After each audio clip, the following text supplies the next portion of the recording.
샬롬 할렐루야. 창세기 2장 15절. 여호와 하나님이 그 사람을 이끌어 에덴 동산에 두어 그것을 경작하며 지키게 하시고 였습니다. 공룡이 에덴 동산의 선악과를 따 먹으려다가 지구로 쫓겨난 내용을 말씀드렸죠. 그런데 공룡들은 지구로 쫓겨났으면서도 잘못을 깨닫지 못했습니다. 후회하거나 자숙하는 모습이 아니었지요. 오히려 억울해 하였습니다. 선악과를 따먹지도 않았는데 에덴 동산에서 쫓겨난 것에 대해 불만을 가졌지요. 우리들은 내 자신의 잘못으로 징계를 받거나 지적받았을 때 어떤 마음이신지요? 마음이 겸손한 사람은 소자가 지적을 해도 달게 받습니다. 그 지적하는 내용이 자신에게 전혀 해당되지 않는다 해도 일단 그러한가 하고 자신을 점검하지요. 그런데 지적받을 만한 일을 했으면서도 지적을 잘 받지 못하는 사람들이 있습니다. 그들은 여러 부류로 나뉘는데 먼저 자신의 잘못을 인정하는 듯 하지만 지적받기를 싫어하는 사람이 있습니다. 나도 내가 잘못한 것을 알기에 민망한데 굳이 이렇게 지적하셔야 하나 하면서 속상해하지요. 또한 이런 부류도 있습니다. 자신도 잘못하긴 했지만 다른 사람의 잘못이 더 크다 생각하는 경우이지요.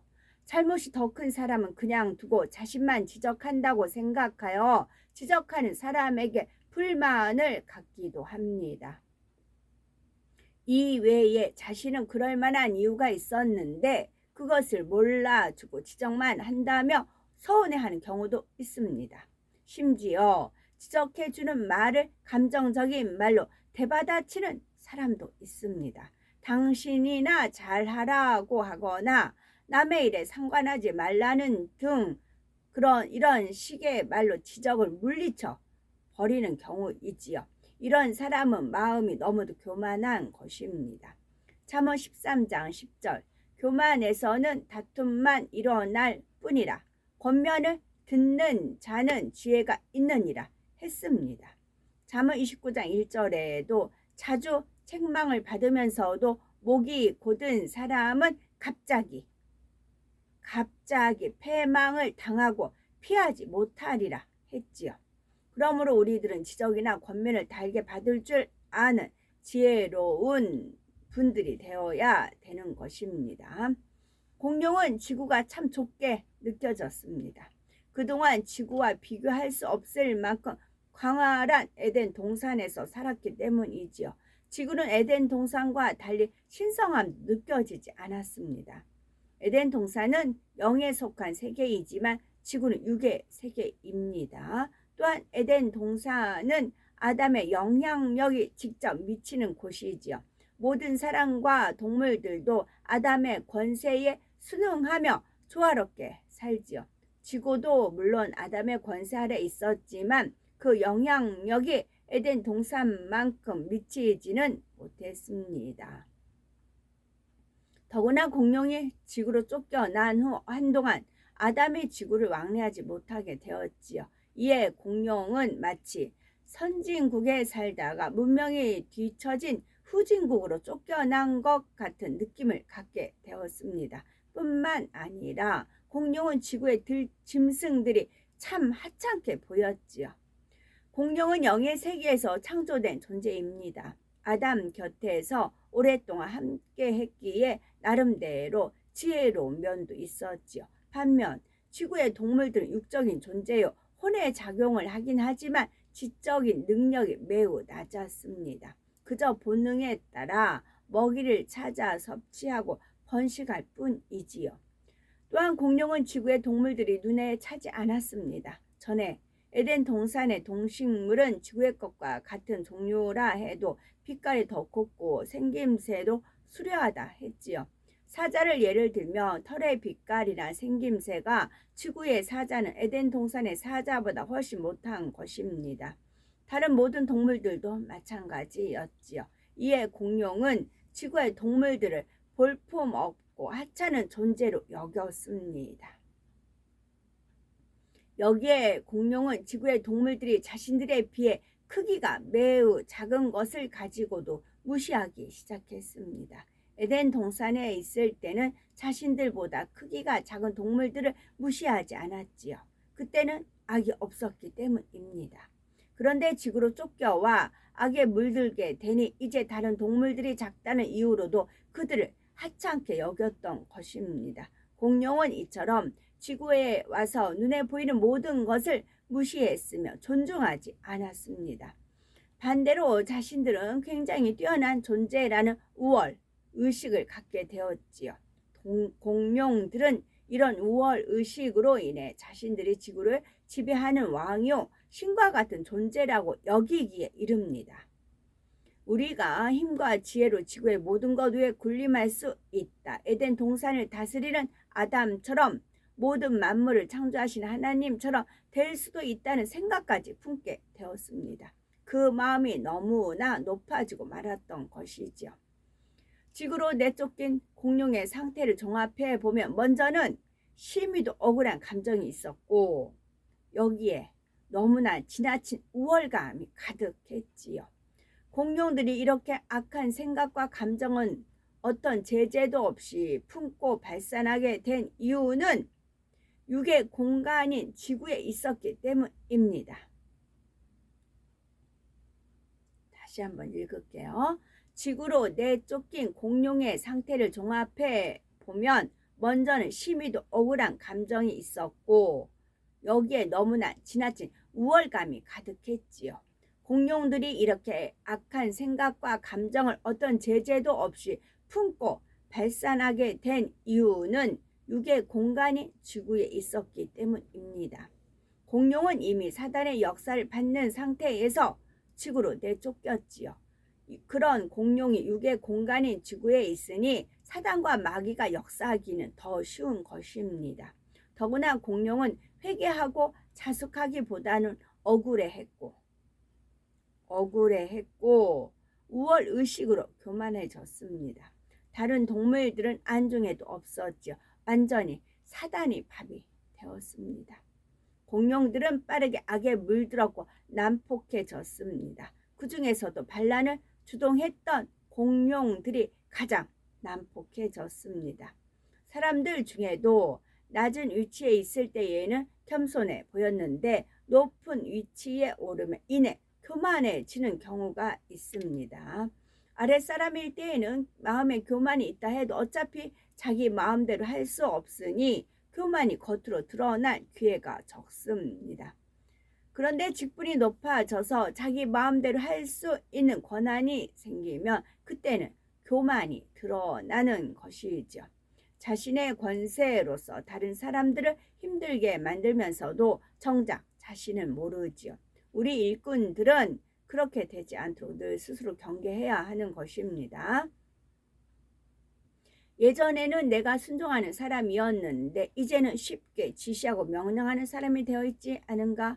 예전엔 윗사람이 얘기하면 무조건 아멘으로 받았는데 이제는 이유나 핑계를 대며 불순종하고 있지는 않은가? 예전에는 누구든지 섬기려는 마음이었는데 이제는 섬김받기 원하는 마음은 아니었는가? 이런 분야를 점검해 보아야 합니다.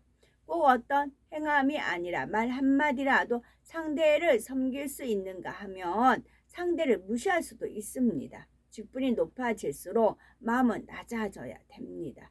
마태복음 23장 11절에 우리 예수님께서도 너희 중에 큰 자는 너희를 섬기는 자가 되어야 하리라 말씀하셨죠. 이 말씀대로 진정 큰 자가 윗사람이 되면 아랫사람들이 마음으로 순종하며 따릅니다. 윗사람을 무서워하거나 눈치 보며 순종하는 것이 아니죠. 무서워서 억지로 하는 순종은 참이 아닙니다. 공룡이 원래 지구에 있었던 동물이 아니라 지구에 갑자기 나타난 동물임을 증명하는 것이 있습니다. 바로 공룡 화석들이지요. 세계적으로 발견된 공룡 화석들을 보면 공룡이 생존 시 한데 모여 살았음을 알 수 있습니다. 공룡 화석들은 특정 지역에 밀접해 있었기 때문이지요. 예를 들어 캐나다 엘버타 주에서는 여러 종류의 공룡 화석이 다량 발견됐습니다. 그 중에는 새끼부터 다 큰 공룡까지 다양한 크기를 보이는 300마리의 단일종 공룡 화석이 산출되기도 했지요. 또한 미국 몬태나주 공룡알산 지역에서도 엄청난 양의 공룡 화석이 발견됐습니다. 그 중에서 어떤 종류의 공룡 화석은 2km에서 약 1만 개나 발견됐답니다.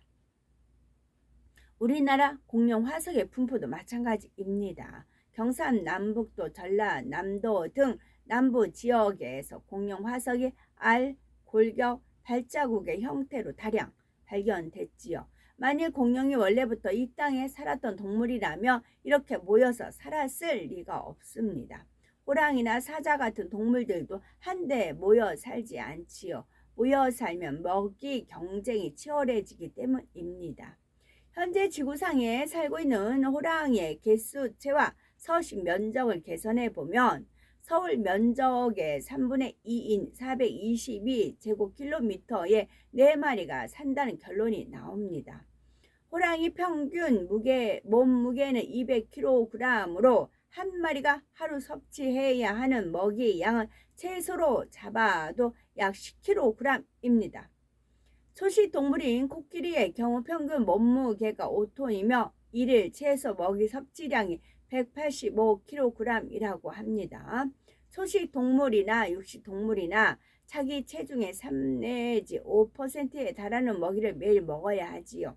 종합해서 다시 말씀드리면 체중 200kg인 호랑이 한 마리가 살기 위해서는 하루에 최소한 10kg의 먹이를 먹어야 하고, 그만한 먹이를 구하려면 105제곱킬로미터의 서식지를 확보해야 합니다.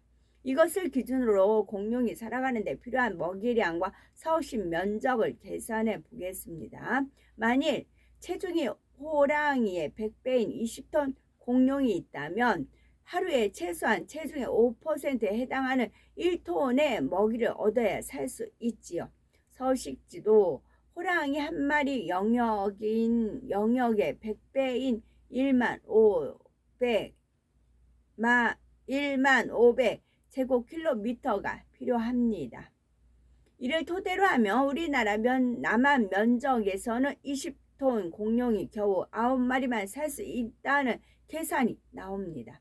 체중이 80톤으로 추정되는 브라키오사우루스는 남한에서 겨우 2마리밖에 살 수 없지요. 그런데 우리나라에선 1973년 경부 의성군의 공룡 계곡에서 무려 120톤으로 추정되는 울트라시라사우루스의 화석이 발견되기도 했습니다. 이 정도의 공룡이라면 남한 면적에서 단 한 마리밖에 살 수가 없지요. 그런데 동시대의 것으로 추정되는 다른 종류의 공룡 화석들이 많이 발견되었습니다. 이것만 보아도 공룡이 원래 지구에 있었던 동물이 아니라 지구에 갑자기 나타나서 잠깐 살다가 사라진 동물임을 알 수 있습니다. 지구로 쫓겨온 공룡은 자신들이 지구에서 가장 힘이 세고 뛰어난 존재라고 생각했습니다. 그러자 심히 교만해졌고 사단의 역사를 더 강하게 받게 되었지요. 또한 매우 포악해져서 지구의 자연 환경을 파괴해 나갔습니다. 덩치가 워낙 큰데 거침없이 다니다 보니 다른 동물들을 밟거나 다치게 하는 일도 생겼습니다. 심지어 다른 동물을 죽이기도 했지요. 처음에는 고의가 아닌 실수였습니다. 그런데 공룡이 점차 악해지면서는 임의로 다른 동물을 해치는 일이 일어났죠. 그 결과 지구는 짧은 시간 동안에 공룡들에 의해 심하게 파괴되어 갔습니다. 비유를 들면 서너 평 정도 되는 아름다운 꽃밭이 있다고 합시다. 이 안에 개미나 메뚜기가 수십 마리 산다 해도 아무 문제가 없습니다. 그런데 만일 이 꽃밭에 멧돼지 한 마리를 풀어 놓았다면 어떻게 될까요? 멧돼지는 조심성 없이 꽃밭을 마구 헤집고 다니면서 순식간에 엉망으로 만들어 버릴 것입니다. 공룡이 오기 전까지 지구의 동물들은 조화를 이루며 평온하게 살았습니다. 그런데 공룡이 오면서부터 조화가 깨어졌지요. 공룡들이 마치 무법자처럼 활보하고 다녔기 때문입니다. 영의 세계인 에덴 동산에 살던 공룡이 육의 세계인 지구로 내려오면서 육적으로도 체질에 많은 변화가 일어났습니다. 공룡들이 에덴 동산에서 무엇을 먹는 것은 식욕을 채우기 위함이 아니었습니다. 몸에 필요한 에너지를 공급하고 더욱 충만해지기 위함이었죠. 안 먹어도 배고픔을 느끼지 않았습니다. 또한 에덴 동산에서는 먹이를 섭취하면 체내에서 100% 분해가 되었지요. 대부분이 에너지원으로 흡수가 되었고 필요 없는 성분은 호흡할 때에 공기 중으로 배출되었죠. 따라서 배설할 일이 없었습니다. 그런데 이 땅에 내려온 후로는 이 땅의 동물들처럼 무엇을 먹으면 배설을 해야 했지요. 공룡이 지구에 온 후로 배설하기 시작했다면 에덴 동산에 있을 때는 공룡의 몸에 배설 기관이 있었을까요? 없었을까요? 하나님께서는 앞으로 될 일을 미리 아시고 처음부터 배설 기관을 만들어 놓으셨습니다. 에덴 동산에서는 배설할 필요가 없기에 그 기능을 하지 않다가 지구에 온 후로 가능하게 되었습니다. 소화기관도 마찬가지입니다. 아멘.